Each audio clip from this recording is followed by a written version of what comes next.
नमस्कार, जय माता जी। मैं स्वाति शर्मा छत्तीसगढ़ से। और आज मैं दिल से आभार व्यक्त करना चाहती हूँ हमारे देश के साधु संत सन्यासी भजन गायक। इनकी हमारे देश में, हमारे देश के विकास में अहम भूमिका रहती है। जब ये हम कोरोना काल की देखते हैं तो हमारा देश कितने जो घर हैं, कितने व्यक्ति हैं, कितने परिवार हैं जो विपरीत परिस्थितियों का सामना कर रहे हैं। तो इस कोरोना काल में ऐसे कितने युवा होंगे, कैसे इतने बहुत सारे परिवार होंगे जो बेरोजगार हो गए होंगे। तो इन सब की जो आर्थिक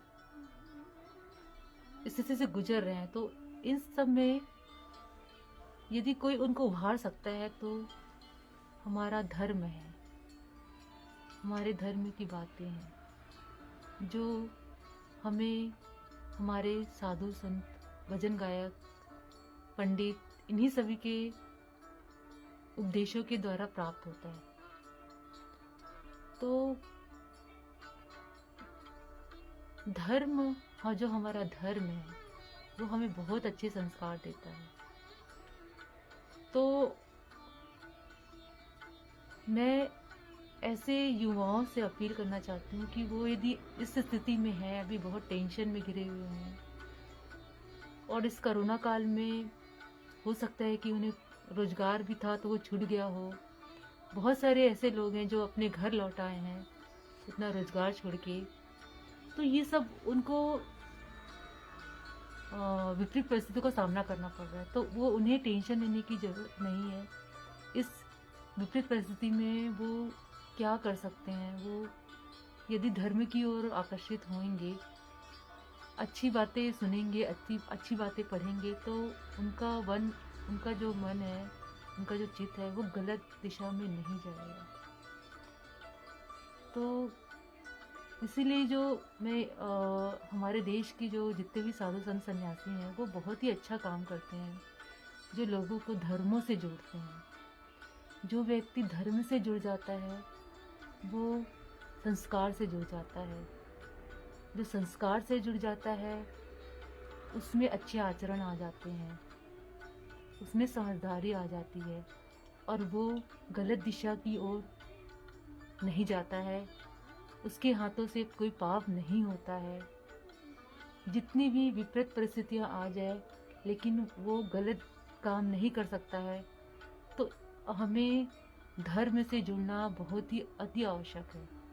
जो काम हमारे देश के साधु संत भजन गायक पंडित जी ये सभी लोग करते हैं, ये हमारे देश के विकास में बहुत बहुत महत्वपूर्ण काम करते हैं।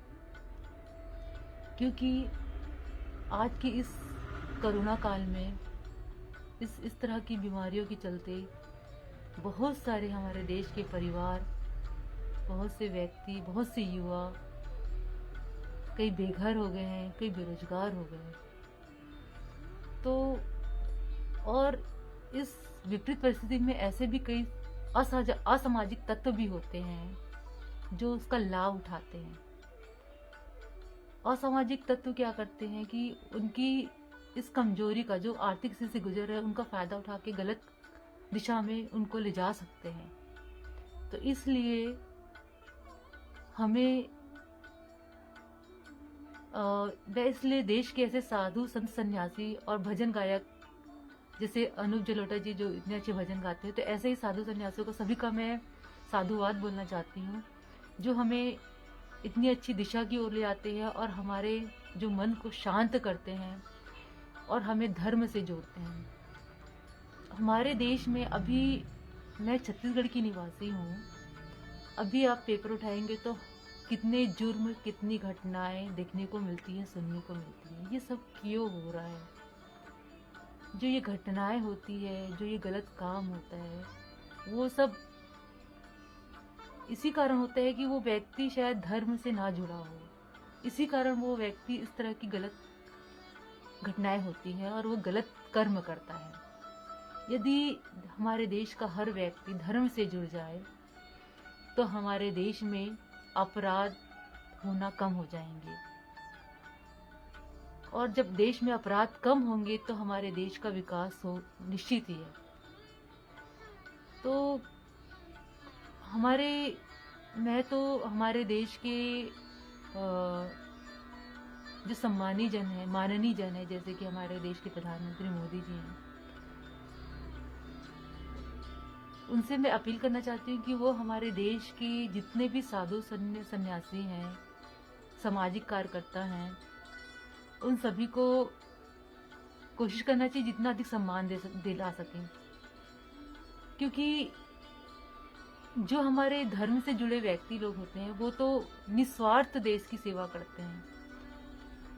जैसे कोई नेता होता है, वो नेता यदि सामाजिक कार्य करता है तो अपने फायदे के लिए करता है, वो तो अपना पद पोस्ट पाने के लिए करता है। लेकिन सोचिए जो साधु सन्यासी होते हैं, जो ये सब होते हैं, ये तो निस्वार्थ देश के लिए सेवा करते हैं वो, और कितना अच्छा देश के युवाओं को, सभी व्यक्ति को धर्म से जोड़ते हैं।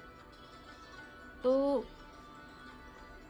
और ऐसे भी कुछ व्यक्ति होते हैं जो बिल्कुल ही मतलब ईश्वर तुल्य होते हैं। ईश्वर तुल्य होते हैं कैसे? मतलब वो तो बिल्कुल ही सब कुछ का त्याग कर देते हैं, उनमें कोई इच्छा ही नहीं रह जाती है। मतलब ऐसे व्यक्ति ईश्वर तुल्य हैं जिनमें कोई इच्छा ही ना रह जाए। मतलब जैसे कई साधु सन्यासी होते हैं जो सभी कुछ छोड़ चुके रहते हैं, वो बाहर अपने घर को छोड़ के बाहर निकल जाते हैं और वो केवल जब पूजा के कार्य में 24 घंटा जुड़ जाते हैं और संन्यास धारण कर लेते हैं। वो तो ईश्वर के तुल्य हैं ऐसे व्यक्ति। उनके तो दर्शन भाग्य से ही हमारे भाग्य धन हो जाते हैं, क्योंकि ये वाकई में बहुत ही बड़ा परिश्रम है जो ऐसे सन्यासी संत होते हैं जो अपना घर परिवार त्याग के भक्ति की ओर चले जाते हैं और सब कुछ भूल के, उनमें कोई भी इच्छा समाप्त हो चुकी रहती है और उस सब इच्छाओं को समाप्त करके एक ईश्वर तुल्य व्यक्ति बन जाते हैं। तो ऐसे व्यक्तियों को तो दर्शन से ही भाग्य खुल जाते हैं। तो मैं बस यही अपने भाषण के द्वारा, अपने उद्देश्य के द्वारा मैं यही संदेश देना चाहती हूँ कि इस कोरोना काल में, इस कलयुग में, इस विपरीत परिस्थितियों में हमें यदि कोई इस सबसे टेंशन फ्री कर सकता है तो धर्म है, धर्म की बातें हैं। तो मैं सभी व्यक्तियों को ये संदेश देना चाहती हूँ, क्योंकि देखिए हर घर में कुछ न कुछ टेंशन लगा ही रहता है। हर घर की जो माहौल स्थितियाँ हो सकती है, खराब हो सकती हैं, तो उस अवस्था में वो क्या करे? उस अवस्था में वो यदि अच्छी बातें सुनेगा, धर्म की ओर जाएगा, तो उसका अच्छा ही रिजल्ट आएगा। और इतना है कि वो गलत दिशा में आगे नहीं बढ़ेगा और उसके घर में शांति होगी। तो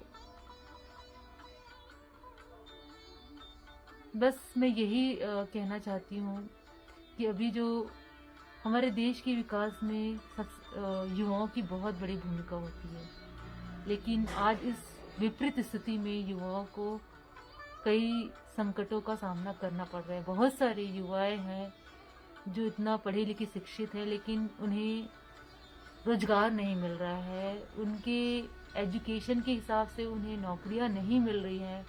इस कारण से वो बहुत टेंशन में हैं। तो इस टेंशन में है तो वो यदि वो धर्म से जुड़ जाएंगे तो वो उनकी समस्या का जरूर समाधान हो जाएगा, उनके मन को शांति मिलेगी। और कठिन परिश्रम करने से क्या नहीं मिल सकता है? कठिन परिश्रम करने से हम जिसको भी ध्यान रखते हैं तो साक्षात माँ हमें दर्शन देती है, साक्षात देवी जी का दर्शन होता है। तो यदि हम कुछ भी चाहे वो हम बन सकते हैं, कुछ भी चाहे हम कर सकते हैं। यदि हम उस कार्य में लगातार लगे रहें, दिल से उस कार्य को करें, कठिन परिश्रम करें, तो वो हमें सफलता ज़रूर मिलती है। तो मैं लेकिन ये बात है कि देखिए मतलब माहौल का बहुत ज़्यादा फ़र्क पड़ता है। हम जैसे माहौल में रहते हैं वैसा बन जाते हैं। धर्म के व्यक्ति धर्म के माहौल में रहते हैं तो धार्मिक बन जाते हैं। तो मैं अब अंत में एक तो हमारे देश के प्रधानमंत्री नरेंद्र मोदी जी से अपील करूंगी कि कोशिश करें कि एक तो हमारे देश में अधिक से अधिक धार्मिक स्थल की स्थापना हो, क्योंकि इसका बहुत प्रभाव पड़ता है हमारे जीवन में। क्योंकि मैं सभी धर्मों को लेके चल रही हूँ, मैं ऐसा नहीं बोल रही हूँ कि केवल मंदिर ही बने, जहाँ पे जो जिसकी जनसंख्या ज़्यादा हो वहाँ पे वो धर्म स्थल की स्थापना हो। अब जैसे कि हमारे आसपास जैसे मंदिर रहते, तो हमें जब मंदिर की घंटी की आवाज़ सुनाई देती तो हमें कितनी अच्छा आनंद का अनुभव होता है। संघ की आवाज़ सुनाई देती है तो हमें आनंद का अनुभव होता है, एक पॉजिटिव एनर्जी हमें मिलती है। तो मैं हमारे देश के प्रधानमंत्री मोदी जी से अपील करना चाहती हूँ कि वो, यदि हमें किसी व्यक्ति को जोड़ना है, धर्म से जोड़ना है, तो उसके लिए हमारे आसपास ऐसा माहौल होना चाहिए। माहौल कैसे बनेगा?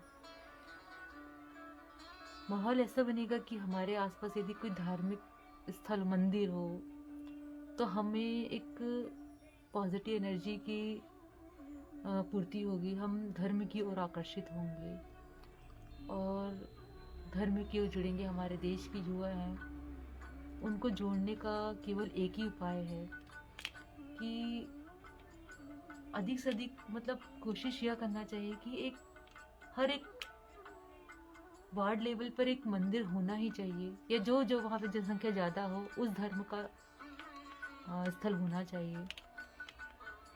और ये तो हमारा हिंदुस्तान है, तो यहाँ तो 80% तो हिंदू ही हैं। तो कोशिश यह करना चाहिए कि हमारे हर एक वार्ड लेवल पर एक मंदिर हो, जिससे लोग धर्म से जुड़ें, धर्म की बातें करें, जिससे कि लोग गलत दिशा में ना जाएं और हमारे देश का विकास हो।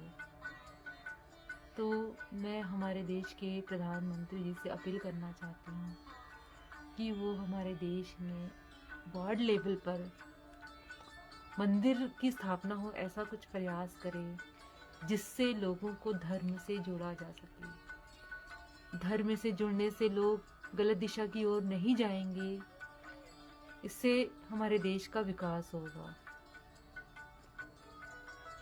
और हमारे देश के साधु संत सन्यासियों को सम्मान मिले। मेरी ऐसी दिल से इच्छा है। तो क्योंकि ये हमारे देश के विकास के लिए बहुत काम करते हैं। तो स्वाति शर्मा, जय माता दी, जय माता दी। मैं स्वाति शर्मा छत्तीसगढ़ से मैं अपने विचारों को विराम देती हूँ। जय माता दी।